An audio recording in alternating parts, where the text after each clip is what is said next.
What a turnout again. I remember these days, I missed them. And very proud, very happy to welcome the #1 featherweight in the world back to the team at Matchroom. Sky Sports, The Zone. Thank you, thank you. It's funny how life works out. We were just saying with Josh there, you know, it was a conversation I had probably a couple of weeks ago with Steve Wood, and I sort of said to him, when's that Warrington out of contract again? He said, funny you should say that actually. And then everything went from there, and it's been amazing to watch Josh's development since we parted company. And I think what he's done has been sensational. The early days, looking back at what we started at Leeds Arena, were probably some of the most rewarding days of probably my career as well. I mean, forgetting the beer that used to come over, the tears, you know, onto my head during the ring walks and stuff like that. The atmosphere that you guys generated was second to none. And when you talk about great atmospheres, you know, you talk about Carl Frampton in Belfast, you talk about Lewis Ritson now in Newcastle. Not just saying it because I'm here, but this was second to none. What we used to feel when we came out. I remember we started, I think it was like a Tuesday night. We had the Wednesday night, we had the first event in Leeds Arena, and even then you could feel what was building, what was growing. Going on to winning the British title there, winning the European title, you know, the crowds were just going up and up, the ring walks were getting more and more exciting. And then we got to a stage where we parted company with Josh, and unfortunately I've had to watch these great nights, and it was a sickener for me, I have to be honest. I'm not going to lie. I mean, you know, we were sitting there, I was watching Ellen Road, and I thought, oh, don't worry, it's okay, Eddie. He won't beat Selby. He won't beat Selby. You know, and I'm watching it and thinking, fair play, this is a great performance, and won that fight in style, became the world champion. And listen, whilst it wasn't on my show, I was proud of him. I was pleased for him, because I think what him and Steve Wood built from the complete ground up. There was no Olympic medals. There was no GB squads. This was just him and Steve Wood that started out in small hall shows, winning English titles. You know, I remember when we had him on our first ever show with a Commonwealth title against Samir Mahmood. Yeah. He came to Hull for that. And I don't know who was here from that fight, from the crowd, but I think he sold sort of 200 or 300 tickets, and I thought, wow. And it was a great fight, but that was kind of like almost a life and death fight at that stage in his career for Josh Warrington. And the rise to, like I said, and this is so important, and I said this to Josh in the side room, to #1 featherweight in the world. Let's not forget that. You know, check box rec, check the rankings, check the resume. This is the #1 featherweight in the world. And what he's achieved over that last year and a half, I mean, a Carl Frampton win again. Unbelievable performance. That was one where I thought, well, they're definitely going to get him now. And he went on and he beat Carl Frampton in a great fight. And now I feel like it's time to establish that legacy internationally. To go on and have those away days in America. Here is very important to bring a fight. Now, I'm standing there today, you know, and as a ex-cricketer or failed cricketer, I didn't even know these two grounds were attached. So I said to the guys here, which one are we doing first? Rugby or cricket? And they said rugby first. But the cricket could also come. But for me, the absolute focus for Josh Warrington has to be now the unification fights. He's been there, he's done it, he's seen it all. Now it's time to have the major unification fights here in Leeds. You look at the champions, Gary Russell, Leo Santa Cruz, Can Zhu, and Shakur Stevenson. They've all been on the phone yesterday. I sent Josh a direct message from Gary Russell saying, let's go, we're ready. For me, the unification fight is the absolute target over the next week or 2 weeks to try and finalise. We've already spoke to the guys at Headingley. Straight up, we want to do it there. That's where we want to do it.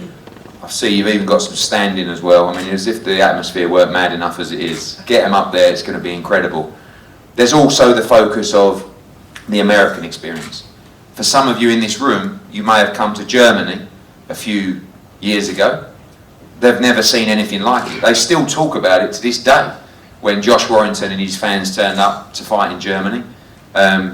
I just invited a few down the pub for a pint in Germany. I'm still paying for that. It was a brilliant away day, and there is the possibility of the American fight as well next. We know Kid Galahad is the mandatory. We know you guys are big fans of him. At some point, that's something that as a champion, Josh has to focus on as well. But right now, the absolute priority, unification fights in Leeds, and that is the aim for us this summer, second to none. It's what we feel we have to deliver for Josh. There's a lot of things that he wants to tick on his box, and you know, the American fight and particularly the unification fight in Leeds is key. So this is kind of like a relaxed Q&A between me and Josh up here. I've missed him, you see, so I wanted to have a little chat with him today. And right now, I'm going to pass over to say a few words. The #1 featherweight in the world, the reigning IBF featherweight world champion from Leeds, Josh Warrington.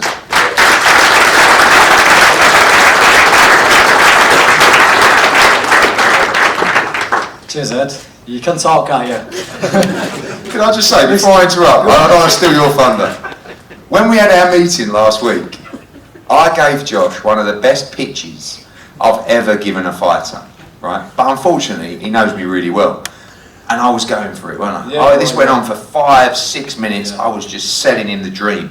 Unifications in Leeds, we're back, the partnership is back. And he just looked at me, and he just went like this, as if to say, you can talk some... I'll be truthful, he had me for a little bit. I was kind of coming across the table, but the bastard is getting me. And then my dad went, Sit down. Fuck off. Excuse me about language, but that's truth. When, right me down a fight, he almost had me there, he almost had me. But no, I think he's missed me. I mean, to talk about, I've got my twin's second birthday tomorrow, and I've got to go do balloon run and pick cake up and all that, so I'm going to try and keep this a little bit short, but it's good to be back. Obviously he's missed us. I think he's missed the big nights. Things happen in boxing, and this is a long story. It's not some of what happens in a year and then it's done. We chipped away for a very, very long time, and he refers back to the Samir Menemni fight. And I remember that fight, I was there as cannon fodder, but we upset the odds, won that fight, had a good fight with Rendell, and then we grew together. Some epic nights in the first Direct Arena in the first few years of being together. And then, you know, things happen whilst I was away. In that break of the transition, I had a chance to develop a little bit more, probably rest what was well needed, and obviously did what I did, winning the world title. And now, as I'm going into the last few chapters of my career, you know, it's come back round. There's some big opportunities. Obviously, the unification is numero uno, but I've also talked about the away day, and you know, we're only joking about the stories of Berlin. I mean, those who went there, it's folktale, and everyone who tells the stories has got a twinkle in their eye. I mean, can you imagine that in Madison Square Garden or in Las Vegas? You know, the airport flying over. I mean, I think some of the lads were on the same plane as him, and you know, he had a bit of an experience. And I don't think one of the planes were going to take off because everyone were carrying on. But I went over there a few years ago when I watched Carl Frampton fight Leo Santa Cruz in Vegas, and when I'm there, I'm looking about, and there's taxis driving past with the fight poster on. There's buses, there's billboards. I'm thinking, wow. Going to the casino, there's blackjack tables. He's everywhere. I'm thinking, this is unbelievable. I'd love a little bit of this. But then reality hit me. I could imagine it. It's all prim and proper. We've got all these posters. All the Americans are expecting us. Then you've got 20-odd thousand Leeds fans coming in, smashing front doors down, jumping up and down on tables, singing marching on together. All Leeds out, oh worry. So I wouldn't be too good there, actually, would it? But listen, it's all about making memories now. And Ed and Matchroom have got the connections in the States. And I'm only for the big fights. Obviously, mentioned that we want to go down the unification route. I've got my manager's challenge as well with Kid Galad, so there's plenty of fights there to keep me busy. But you know, Ed has said that he's going to deliver everything that he initially offered, and I believe he will do so. Josh, thinking about that amazing night at Ellen Road, you know, to become a fighter who, like, anyone's dream really in their own city is to fight at a football club or a sporting ground. Yeah. But to come here as well, tick off another one off the box.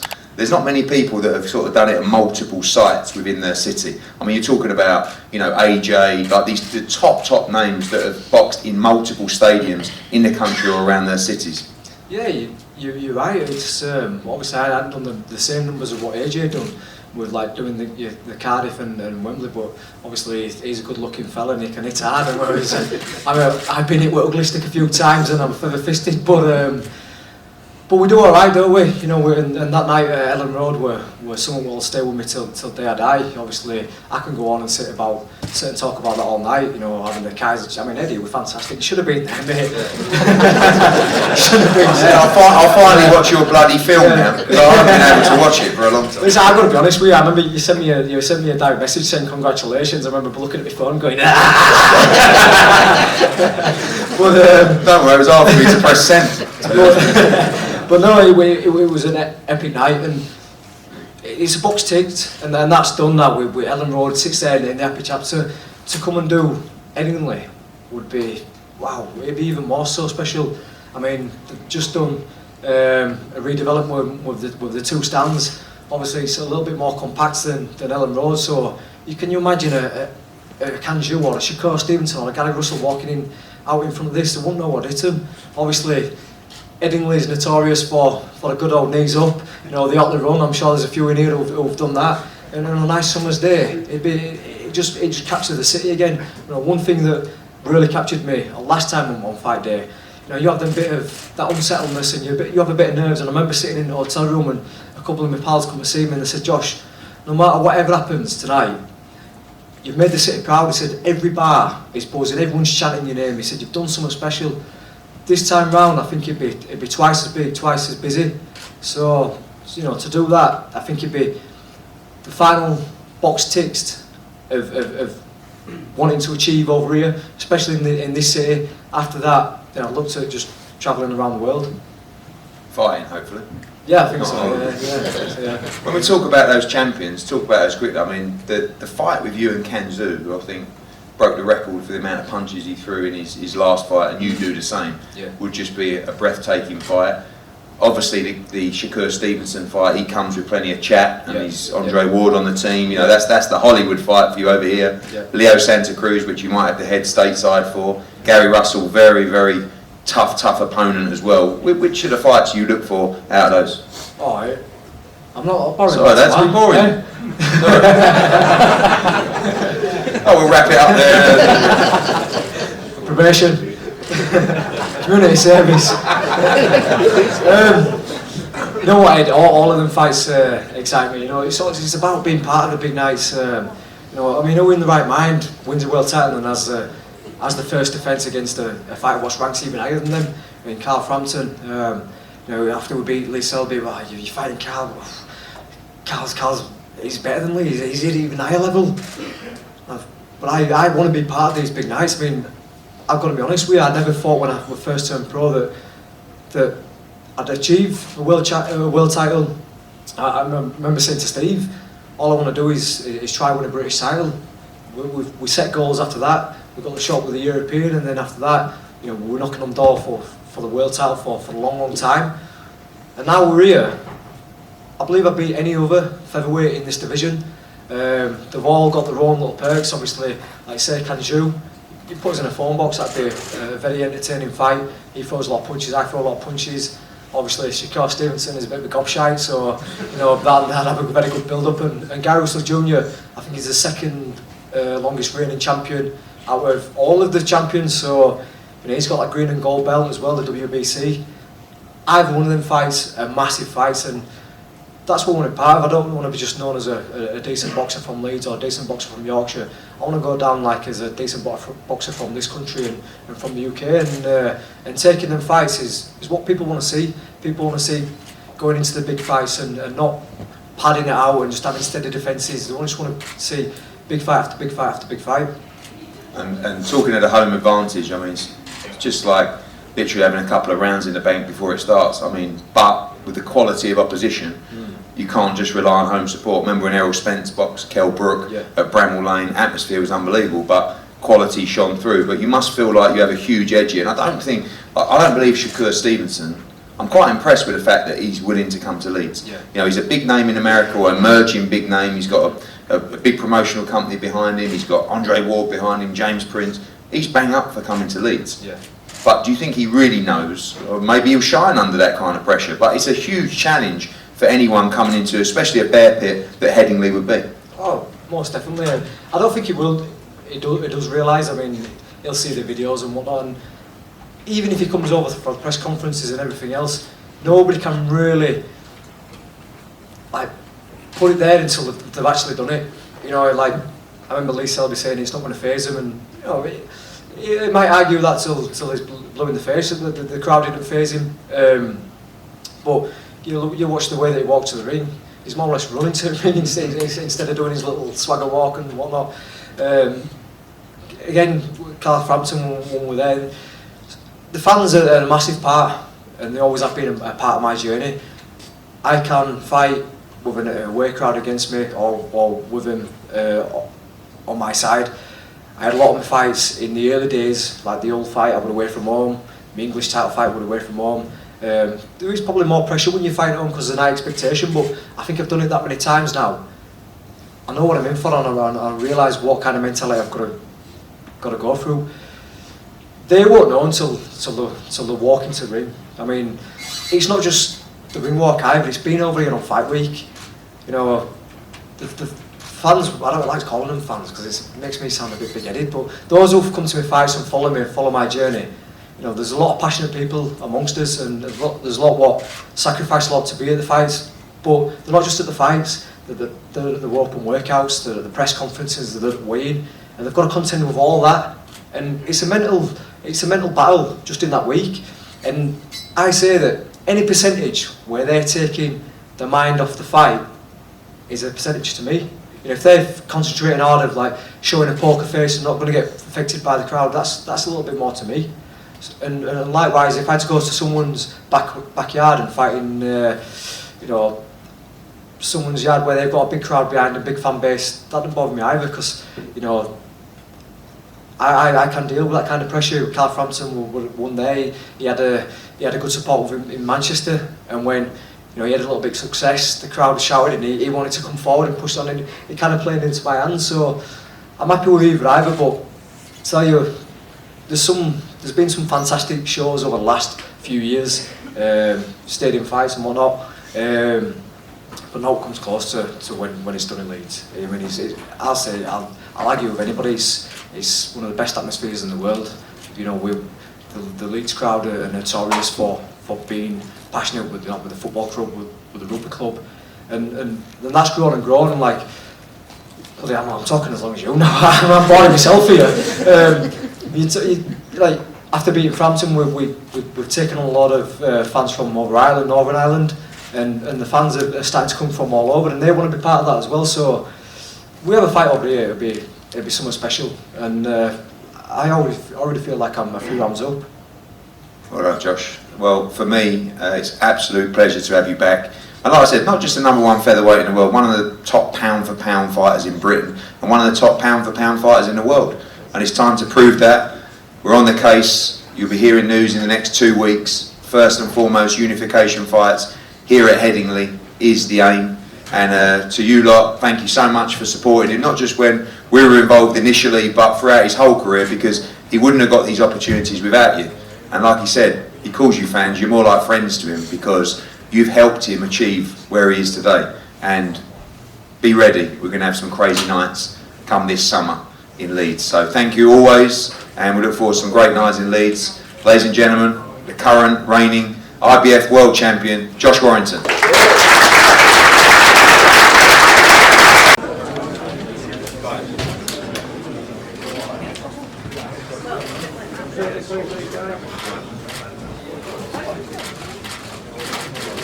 To the cameras behind as well. Just this way, please, Josh. One more, please. Just one at a time, this camera.